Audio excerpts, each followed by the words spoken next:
You are now in the realm of enlightenment and transformation. Welcome to Chief Speaks. All music performed and produced by Yuya. Enlightenment comes from allowing yourself to journey through the dark shadow of death, the primordial abyss of wisdom's waters. For it is the treasures and mysteries that lie waiting in the dark that transform us and propel us to a new enlightened state.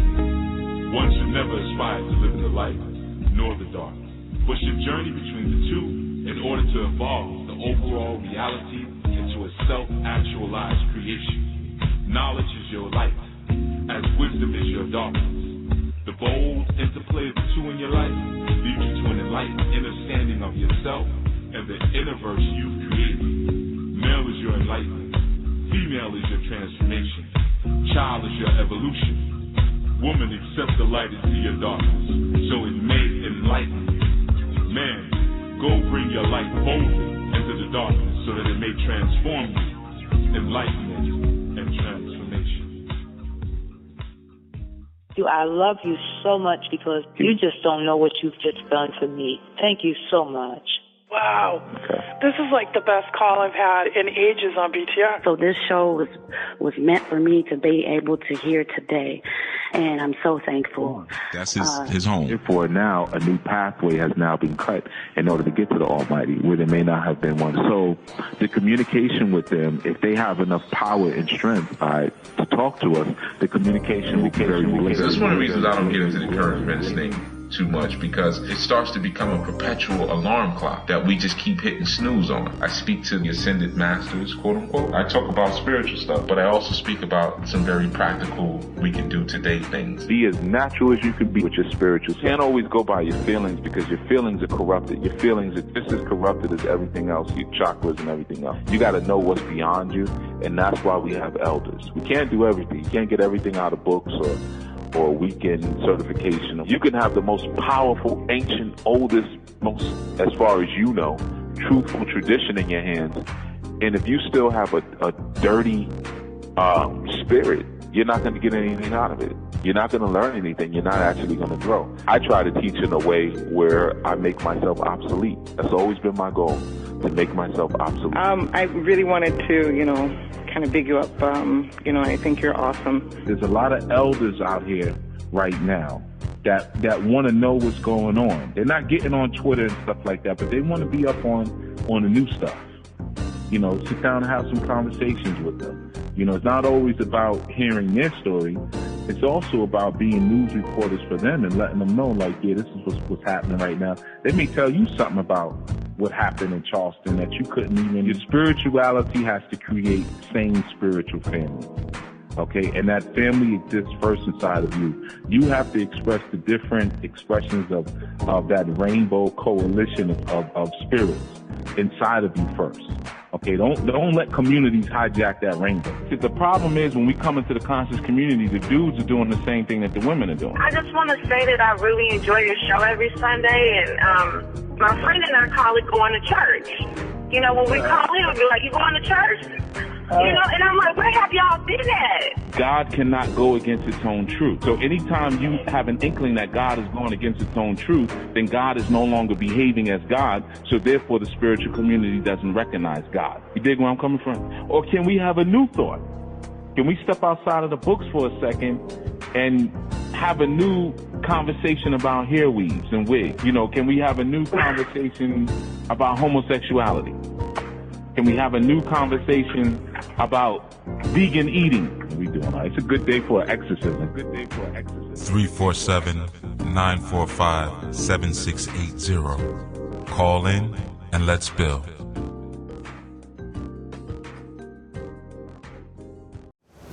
Majuba Iyanas, Grandpa, Grandma, Book Boy Goon, Ori, Eshu, Book Orisha, Ileanu, Hey, Ajay, Iyami Osaronga. Greetings. Welcome to another Chief Speaks on Enlightenment and Transformation. I am Chief Yuya, and I want to welcome you to this segment. Welcome all of you to the archived segments, and those of you who are calling in from Blog Talk Radio. As you all know, those of you who've been following along and listening, each month we deal with a different theme. And last month our theme was New Gods versus Old Gods, where we kind of just covered a few things ranging from the Dogon to current day celebrities or luminaries, and even dealing with the changing of the guard and being mindful and paying attention to just some of the movements around us and how that may affect what we give our allegiance to. Well, this month we're dealing with the topic of freedom and liberation. I almost forgot there for a moment. Or liberation and freedom, in fact, because that would really be the respective order. But we're going to deal with it in a way where I'm kind of going to go from backwards. I'm going to go backwards and then move forwards. So let me just start the qualifier by telling you now that we begin with liberation and we move towards freedom. Okay, so I'll start with that. So that way, as we go this month and we start covering some of the topics and diving into what we're diving into, you'll understand why we're moving in the direction that we're moving. Okay, so there is an actual order to operations when we're dealing with a movement towards freedom or making ourselves free or being freed. Okay, but certainly each month's topics and each month's themes are adding and leading to something and leading somewhere. And I really I'd be amiss if I didn't say not just the month's themes, but going back to, I think we started in 2010, 2011, something like that. Going back to even the earlier shows, there was a theme, there was a movement being put in place. One of the things that we often reiterate with the Sadulu House students and with our new spiritual training is that the first ministry is ministry to self. So meaning, if you're not liberated, if you're not freed in your thinking, then you're unable to do anything for anyone else. Anything that doesn't have the taint and the poison of what it is that's currently binding you.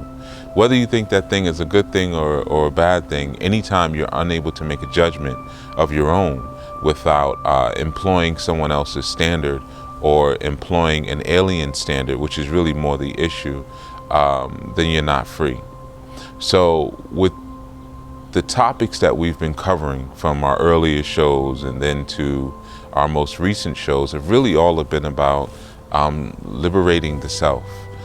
Defining what the self is, defining what the personality is, defining the spiritual community that exists around us, and then liberating that so that way we can make proper and sane judgments.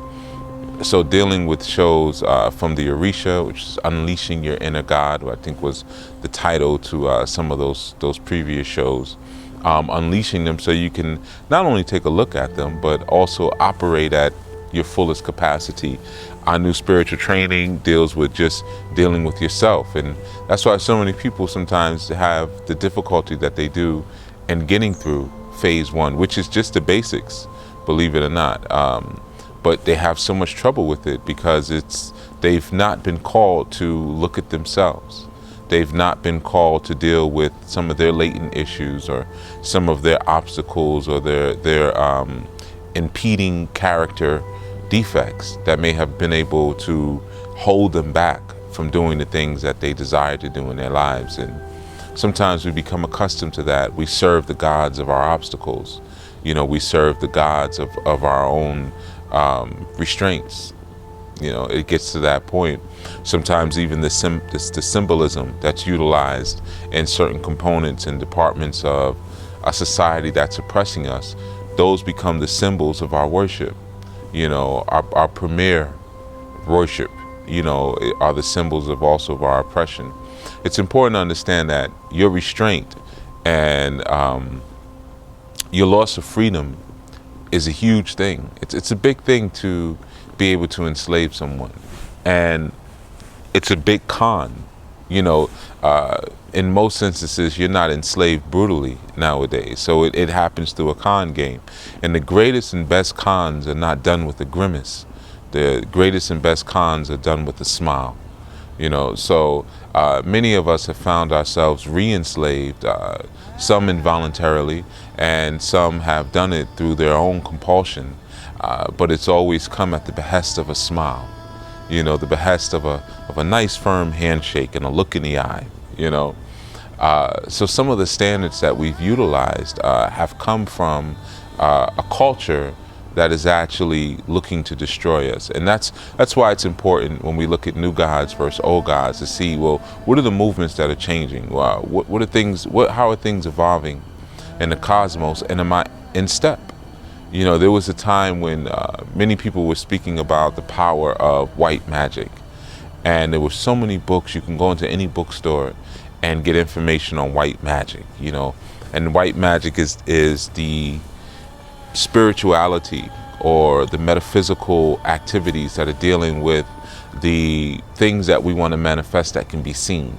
White magic is the seen magic, okay? So we're not speaking about anything racial. Just like when we say black magic, it doesn't immediately refer us to Africa. White magic doesn't immediately refer us to Europe. And in the same instance, white magic doesn't immediately imply that it's good. Black magic doesn't immediately imply that it's bad, because you also have red magic, you have yellow magic, you have blue magic, you have orange magic. I'm not talking about the group or the brand of dope that Frank Lucas pushed back in the days, but you have different forms of magic, and those different forms of magic are manifested through various means, various sexual acts, various spiritual movements, dealing with different perspectives and angles that you may approach a spiritual pantheon with. And all pantheons, for the most part, are capable and have the capacity to express any color shade of magic. So it's not just black and white, if you will. It's not just a black and white movement. So yeah, when we're dealing with a lot of forms of our own captivity, a lot of times, like I said, that captivity is welcomed on with applause and cheers. I remember there was a scene in Star Wars. I think it was The Phantom Menace. I don't know, it was a long time ago. The movie came out, but I remember when they elected who was actually, I guess, the Dark Lord, they call him. They elected him into office. They applauded and cheered, not knowing that they were being conned by the, I guess, the dark side, we'll say. They were being conned. Oh, the sun is coming out. It's good. But they were being conned by the dark side to bring in one of their lords, or the lord of the dark side, as a political figure. And they clapped and they cheered, thinking that they were doing something good for themselves. And, most often our destruction comes at a large and roarous applause and cheer, and you hear the roars of the crowd, and so much team spirit, sometimes even patriotic spirit, is the precursor to our destruction. Often it's not the oppressed and sad and downtrodden spirit that we think we would have before we enter into a dispensation of enslavement. So the new gods versus old gods was important to understand that your gods are actually your culture in the West. Western culture is the gods. So when we speak about the worship of foreign gods, we speak about the beholdenment and the servitude and submissiveness, to foreign gods. Often what we're speaking about there is the submissiveness to culture. Because in all instances, if you look at people often who are in the church with masses, or who profess any type of allegiance to even the big man upstairs or the higher power, whatever they call it, or him or her, you'll find that their allegiance to their culture always wins out over their allegiance to any deity. So you'll have people who profess to be a part of certain spiritual religious traditions, but they pretty much do everything that everybody else does. They drink alcohol in excess. They may even do drugs. They may fornicate. They may commit adultery. They do a lot of things that may not be healthy to their body or healthy to their spirit. but they can always fall back and say, but this is my religion, which is really, this is my flag, this is my banner. But that flag and that banner is being held by a culture, okay? It's rooted in the soil, in the muck, in the mire, in the mud of a particular culture, okay? So very similar to like a lotus flower, how the roots run all the way through the water down into the soil, but all we see is this beautiful flower, but it's living between a world of something that some would call maybe disgusting, you know, mud and slime and bacteria, but then we see this beautiful petal that just exists on the surface. Well, you have to really look that deep as well when you're investing not only in your religious and spiritual systems, but some of the rhetoric that comes along with those religious and spiritual systems, right? Because the allegiance to the rhetoric, the allegiance to the culture of the spiritual systems is oftentimes what we'll find that will enslave us. Okay, so to keep it, I'm going to try to keep it real basic for a moment before we get into some of our more complex shows going further into the month, dealing again with liberation and freedom. And what we're going to cover this month too, we're going to kind of break down a little bit and, well, maybe just share. We're going to speak about the imprisonment of Obatala. You know, Obatala. So for those of you who are unfamiliar with Obatala, I urge you to go into the archives on YouTube. If you just put in Obatala and put in my name, you should be able to find the show that I did on Obatala. And I think there may be 2 or 3 videos up there by now on that particular energy. And just kind of familiarize yourself a little bit with what Obatala is, what Obatala represents, and you know, I'm sure I've done a name breakdown. In fact, there's even another video, I think it's the Keys to Spiritual Freedom that I did. That could be wrong, but I know it was done in New Orleans. And in that New Orleans video, I kind of broke down a little bit more about who Obatala is, and even I think who Yemoja is and things like that. So if you check out those videos before our next show, you'll definitely be, you know, in the loop and ready to kind of deal with what we're talking about.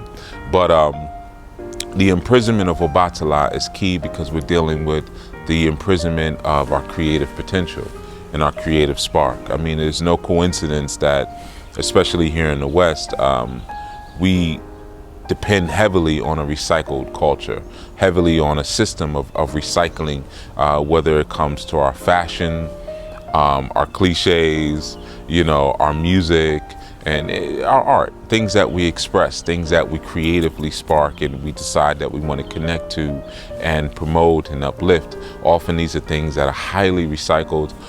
Even in our teaching, you know, we tend to recycle things a lot. You know, we tend to look for what was done before and try to embody that for as long as we possibly can without the notion that maybe these things need to grow, maybe these things need to move forward. And of course, there are people who experience great angst behind that, you know, when they see that someone is driving something forward, someone is speaking about new gods, someone is speaking about a new culture. Often there are people who, you know, take personal offense to that. You know, they feel that there's a doing away with of what they perceive to be culture. There's an abandoning of what they see to be culture, but it's not an abandonment. If you truly understand indigenous culture, you'll understand that indigenous culture is full of amazing and awesome technology, psychological technology, metaphysical technology, certainly health technology and literary technology. So there was constantly and is a constant pursuit and desire to grow and go beyond and to adjust and adapt to the changes of the world. You know, the world is not going to allow itself to be kept in bondage. The universe is not going to allow itself to be kept in bondage or to be localized and minimalized by one's small perspective. So the universe and nature will always bring forth the anomalies who will say, okay, we need something new. Okay, let's drive it forward. You know, in our culture, sometimes we'll look at horses like a maverick and we'll say, oh, the maverick is the horse that won't be broken. Well, because the maverick won't be broken, or it's very difficult at least to break a maverick, it will cause the trainer to have to evolve its techniques, his or her techniques, in order to meet up with the challenge of that which refuses to be broken, but demands respect. You know, so, and that's the fiery energy. That's the fiery energy of Ogun. That's the fiery energy of Shango. For any of you 80s babies, that's the fiery energy of the Red Lion of Voltron. Okay, if anybody remembers Voltron, but that was the vibration of that red lion. It was very temperamental. So its controller, you know, was very temperamental as well. You know, its consciousness, which of course was the pilot. But you know, we don't do any cartoon breakdowns right now. So yeah, so this idea of really paying attention or paying close attention to what may be enslaving us is critical.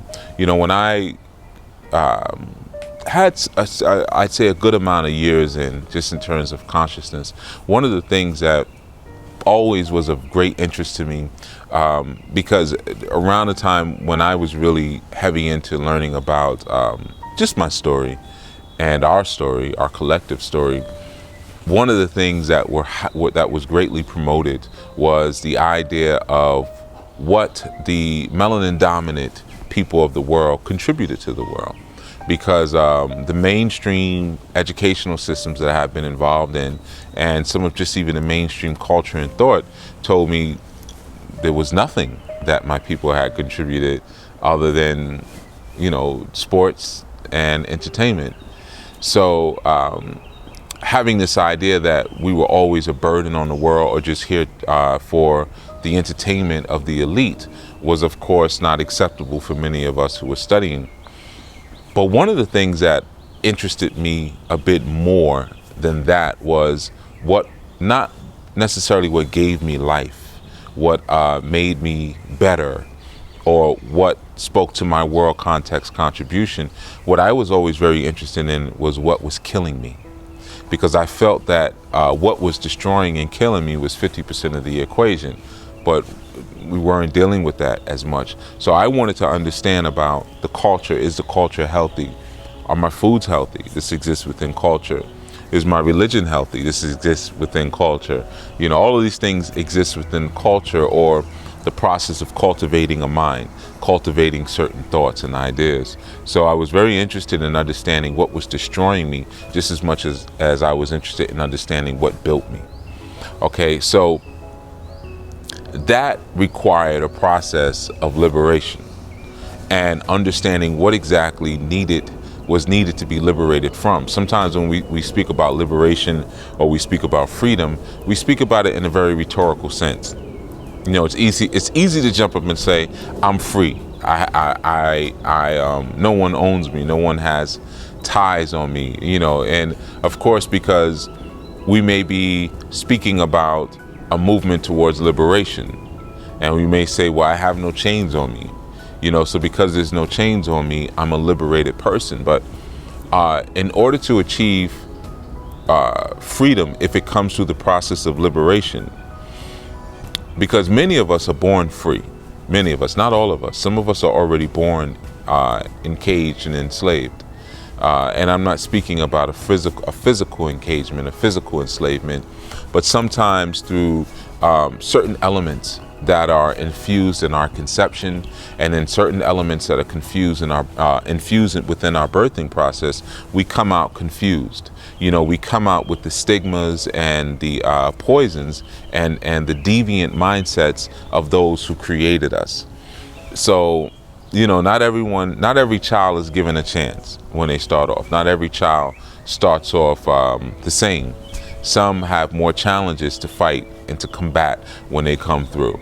You know, some have already certain chemical imbalances when they come through, based on how it is that the parents thought to conceive them, if there was any thought that was put into it, if they conceived them from the root chakra, if it was just about passion and lust and desire, or if they were conceived through the root cycling through the crown chakra and then back again. And if that energy and those were open as the conception took place, it makes a huge difference.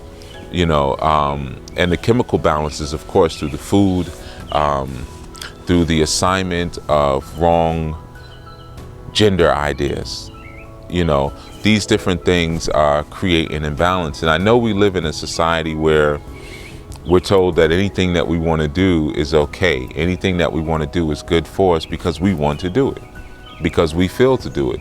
And this is a part of our enslavement, this false perception of freedom. Like I said, what destroys us most typically comes with applause and cheers.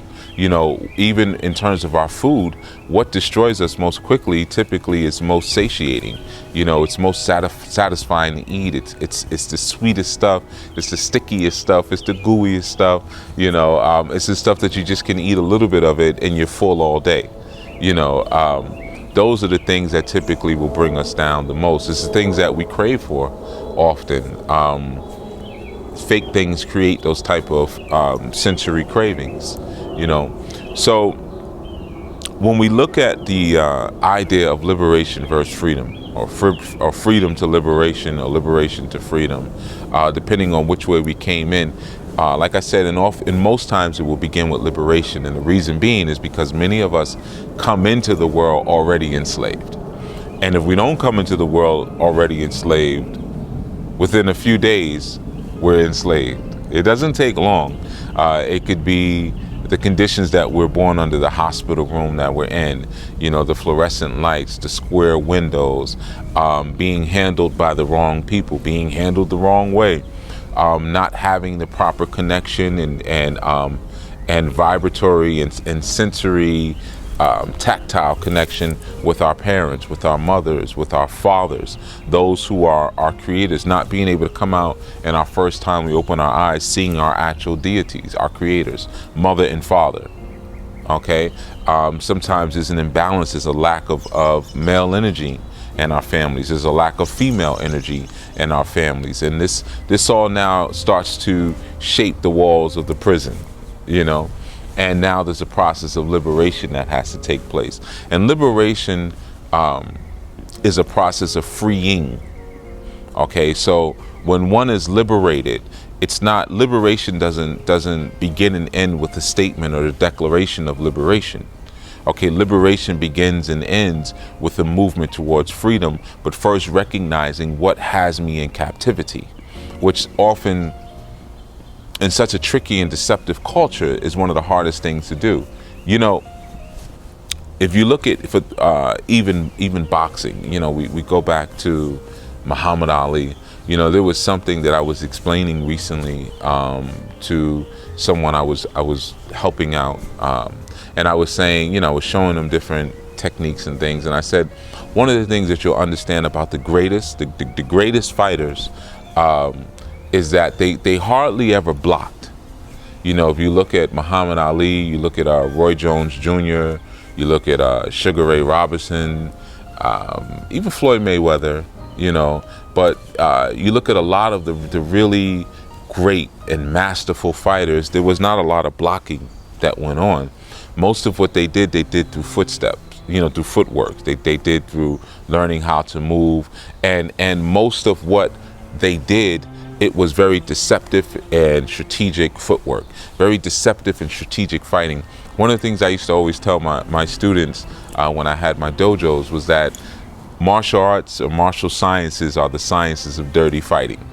Okay, so a lot of times they would say, well, teacher, what would you do if you were in this situation, or you had to fight Kimbo Slice, or you had to fight this one and do this, do that? And my response was always pretty much the same: find a way to kick them in the testicles. That's pretty much what I'm going to do. I'm going to find some sneaky way to kick him in the testicles, and then, shoot my fingers into his eyes, give him get his eyes nice and watery, and then leave. So it's always the science of dirty fighting. There's a strategic way that you're deceptively setting up your punches, but you're not blocking much. In fact, if you have to block, for the most part, you're doing something wrong. So if you're exerting a lot of your energy on blocking and defending and using a lot of offense and setting up your box, so can't be here, can't be here, you're doing something wrong. As compared to the great masters. Now, many don't have the hyper coordination and the speed that some of those masters had, so they end up having to block a lot. Well, the same comes in when we think about liberation and freedom. Much of what comes to us, much of what ensnares us in this culture is not done in a way where we feel like we need to block it. It's not done in a way where we feel like our defenses need to be up. It's done in a way where it's so deceptively placed in front of us that our arms are down at our sides. Often a lot of what we encounter or we deal with comes through satire. And satire is an amazingly powerful tool. You know, through satire, you can pretty much say anything you want. You know, you can speak about, I mean, if you look at like a comedian like George Carlin, who again was a master of this, Richard Pryor was another master of this. They would say anything, but as long as they said it in a certain tone and in a certain way where it was satirical, we were able to smile at it and laugh at it to a degree, but also think about what was being said. Well, often the most sickest and perverted and debaucherous things that are imposed upon us the same way, because they're imposed upon us in a way where our guards are completely down. Okay? Because if we feel like we need to retaliate, that which is typically trying to control us is very easily destroyed through our retaliation. So one of the things that's often suppressed is the retaliation. So you take out the wolf of the community, you take the man out. So if you take the man out, there's really very little suspicion. You know, the man is the suspicion of the community. He's the watchdog. He stays at his front yard and he barks and he scares people away from his perimeter. So if you make him totally feel at ease and you bring his guard down, then you can just enter into the home, which is the head, and you can design any type of culture you feel like, willy-nilly. It's an open free market of cultural reappropriation. So that process of liberation, okay, because remember I told you we're going to move in a certain direction. The process of liberation, or to make something free, or to bring something to freedom, begins first with identifying that which is currently ensnaring us. You know, and freedom is it's simple, but it's a complicated road to a very simple reality. Freedom is just free judgment. That's all freedom is. It's the ability to judge something based on your own free thought and perception. Now, it sounds very simple, but it's much more complex than one might think. So for instance, as I'm speaking right now, there may be a myriad of thoughts that are scaling and flying and walking through your mind. Can you stop those thoughts? Can you say, no, only think of this? And if you say, no, only think of this, will that trigger another thought? So freedom is your ability to control your thoughts. I've said it to you many times and I'll repeat it. Consciousness is not, I'm aware of what I'm eating. Consciousness is not, I'm aware of what I'm saying, or how I dress, or financially what I invest my money into, or it's not something that you put on like a shirt. In fact, what true consciousness is your ability to control your thoughts, not even your ability to observe your thoughts. You know, often when we look at transcendental meditation or just transcendence and going to a higher plane, we perceive it as the ability to somewhat separate from our human personality and look at ourselves and say, okay, that's what I am. I've transcended the body. I've transcended my form, and now I can observe and see my journey through life. And then that creates a very passive journey. That creates a very passive explorer, because now all you're doing is you're just watching and waiting, and what will be shall be, and this too shall pass, and you develop all of these cliche catchphrases that the culture has given you. But true transcendence and true consciousness is the ability to control thought, to say that I'm going to control exactly what comes into my mind. I'm going to control exactly what comes out of my mouth. Okay?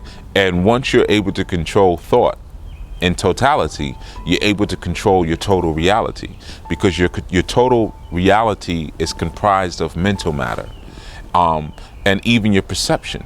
This is why your circumstances are never the same thing as your situation. Okay, so there could be 10 of us, and we may be all in the same situation, but our circumstance will be unique based on our perception of that particular situation. We're all going to plot and move ourselves into a certain space based on how we perceive where we're at. And based on the perception of where we perceive we're at, will now let us know what we need to do to achieve liberation. Okay, so the liberation or the liberalizing, which is another term sometimes used in a long time ago, but that liberalizing now brings us to a place where we can say, okay, we freed ourselves from what we consider to be our circumstances. And sometimes you have more than one circumstance. You know, you may be locked in a dungeon, and then you got to go up the steps. Once you get the dungeon key open, then you may have to climb a flight of steps. After you climb the flight of steps, there may be another door at the top. There may be some people you have to fight to get free. You may be tied up in a dungeon. You got to break those chains first. You know, so often just the declaration of I'm free, I'm a liberated person is not enough if you're not properly taking account of your circumstance. And the deity of circumstance is Shango. Remember, because he deals with circumspection, being able to see the full picture of what's around me. What is the full picture of everything that's trying to kill me? What is the full picture of everything that's trying to bind me? What is the full pantheon of deities that currently are oppressing me or have me in a perpetual state of servitude?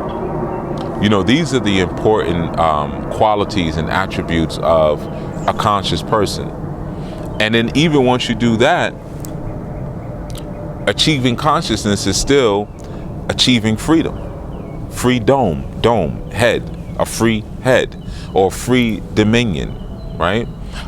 Dominion also is synonymous with the word judgment, because, you know, if you go even into a court of statutes, who has dominion there? The judge, dominus.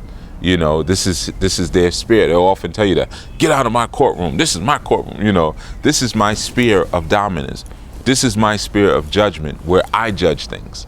So when I've achieved freedom, I've achieved free judgment, where I can make my own judgments based on my own inner character and wisdom, or my own inner knowledge, or my own inner standing.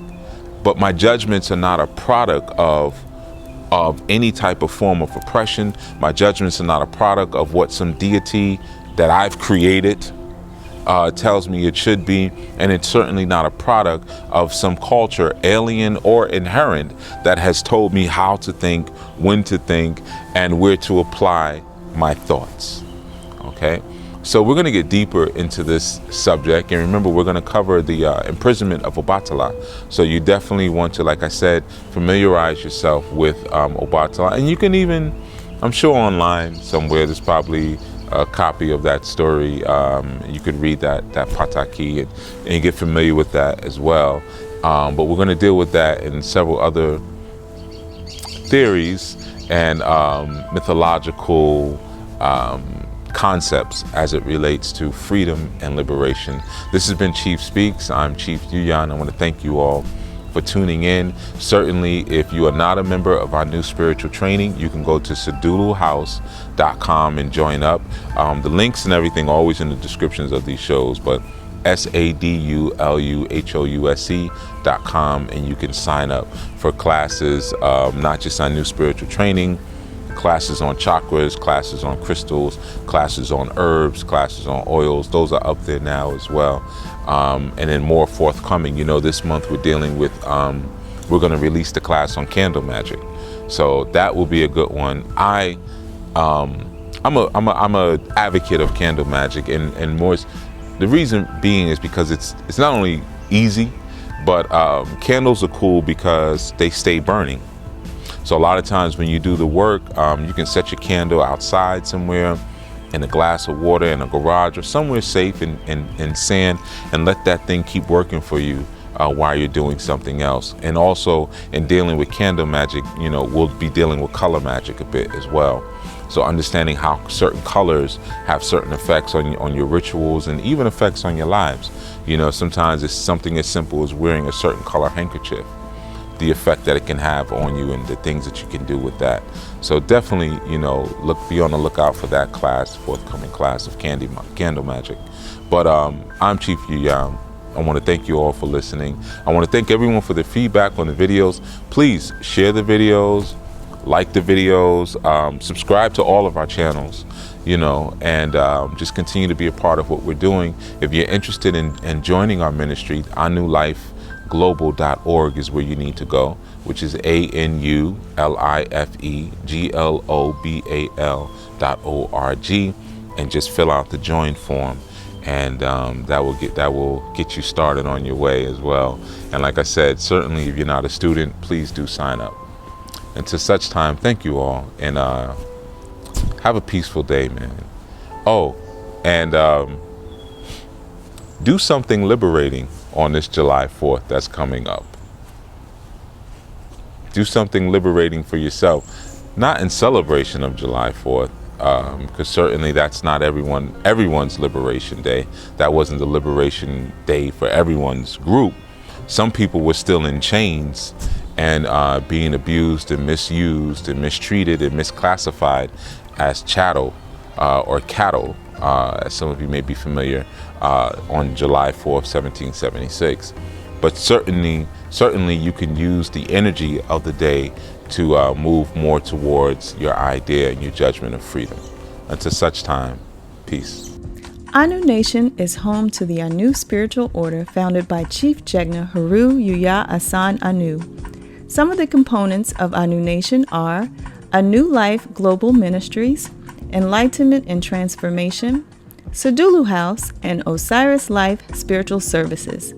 SaduluHouse.com is the school component of Anu Nation, where spiritual empowerment through education and training is emphasized. One way that is accomplished is through our monthly webinars. Our webinars are packed with foundational information, rituals, and live instruction to empower your spiritual work.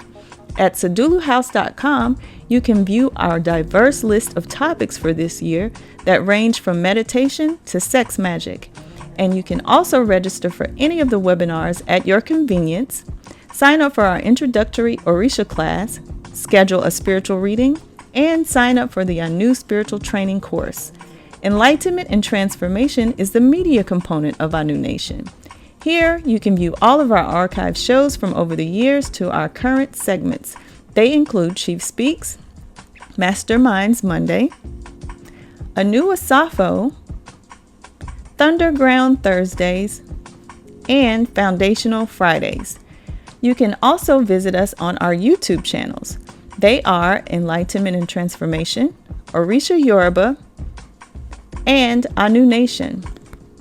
Osiris Life Spiritual Services is for those who are ready to take the necessary actions to bring your life into holistic balance. Here we offer consistent monthly one-on-one coaching, solutions that are tailored just for you, practical hands-on self-development techniques that will accompany your monthly readings, and customized practical strategies designed for you that guarantee positive results. Simply choose the package that best fits your needs. And last but not least, alphaomegastore.com. The Alpha Omega Store is our online botanica where we offer divination tools, herbs and incense, DVDs, books, and other hard-to-find ritual items. You can also get our best-selling foundational book, Grasping the Root of Divine Power. Other great works from Anu Nation are Shrine and Altar, Solutions for Dysfunctional Family Relationships, and Natural Hair for Young Women. All great books to assist you on your journey. To find out more on how to get involved with Anu Nation, visit our websites and YouTube channels and be sure to sign up for our monthly newsletter.